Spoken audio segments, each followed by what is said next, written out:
Мындай суроо. Азыр баяндама бергенде презентация кылып, ушундай жетиштиктер болду, мынча төлөп бердик деп. Ким төлөп берди? Жеке камсыздандыруу компания же мамлекеттик камсыздандыруу компания? Саламатсызбы, урматтуу Исхак Абсаматович. Бул төлөмдөрдүн арасында жеке камсыздандыруу компаниялары дагы бар. И мамлекеттик камсыздандыруу компания дагы бар бунун ичинде. Мамлекеттик менен жеке тең укуктуу да, укугу бирдей да. Эки жактыкы тең лицензиялары бар, тиешелүү ошол ишкердикти алып барганга укугу бар. Мамлекеттикини ким негиздөөчү? Учредитель. Бүгүнкү күндө мамлекеттик камсыздандыруу уюмунун жалгыз акционери финансы министрлиги болуп эсептелет. Финанс министри боло алабы ушундай чарбалык жумушка негиздөөчү болуп? Акционер катары болуп эсептелет. Андай болчу эле, эми ушул жаңылыктар болуп калды. Мен сиз берген презентацияны мен түшүнбөй калдым. Бул аябай мындай кооз жакшынакай чейип бердиңиз, ушундай болот, ушундай кылынат, мындай кылынат деп. Сиздер эмне ушул жеке камсыздандыруу компанияда иштейсиңерби? Ушул жерде отургандар.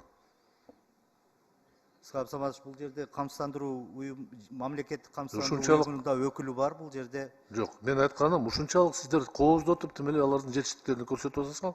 Мен кичине мындай өкүн санай баштадым да, кызыктай болот да булар. Силер мамлекеттик кызматкерсиңер. Жеке ишкананы ушунчалык реклама кылганыңарды мен түшүнбөй атам. Бул камсыздандыруу биринчиден өз ыктыярдуу иш болчу эле. Мейли аны милдеттүү кылып койдук азыр. Эми сиздер бүгүн башка мыйзам алып келип атасыңар. Силер бүгүн бир мыйзам алып келип атасыңар.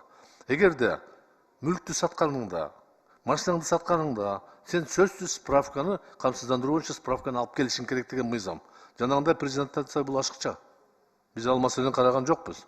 Ал ижечиге эле кабыл алган мыйзам кийинки жылдан баштап күчүнө кирет.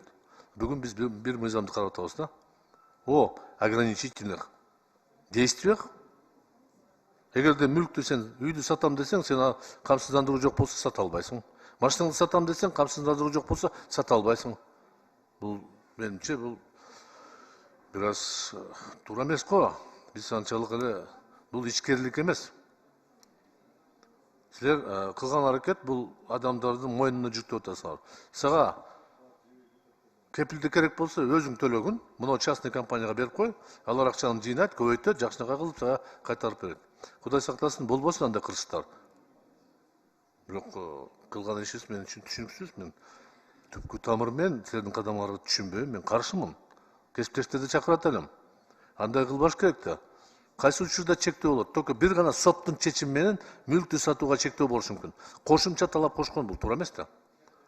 Эмне үчүн андай силер кошуп койбойсуңар? Салык төлөнбөсө үй сатылбайт. Жеке ээси салык төлөбөсө үй сатылбасын деп койбойсуңар. Кызыл светофордон өтүп кетсе, нарушитель сатылбасын үйгө. Эмне эле ушу ОСАГОга жабышып калдыңар? Кызыкчылык көрүнүп атат. Мен түпкү тамыры мен каршымын. Тең болуш керек баары тең. Мыйзам баарына бирдей иштеш керек. Урматтуу кесиптештер. Келгин анда кызыл светофордон нарушение кылып койсоң, анда мүмкүнчүлүк бербей коелу. Андай болбойт. Менимче силер чоң ката кетирип атасыңар, баяндамачылар. Мен чакырат элем, бул мыйзамды колдобошубуз керек. Бул мыйзам коомубузда бир аз түшүнбөстүк пайда болот да. Андай болбойт. Аны сиздер күн сайын налогтор көбөйөт. 5-ші микрофон. Мен жоопту деле күткөн жокмун, бирок эскертип кетейин, советтик мезгилде камсыздандыруу ыктыярдуу болчу эле. Бардык жерде жазылат эле, страхование имущества, страхование от пожаров, страхование деп чакырат эле. Момундай милдеттүү кылган эмес. Сен бияка бара албайсың, муну кыла албайсың, эгер страхование болбосо. Бул жерде мажбурлоо деген сөз да. Мен ушуну айтып атам да. Этият болгула балдар, этият болгула.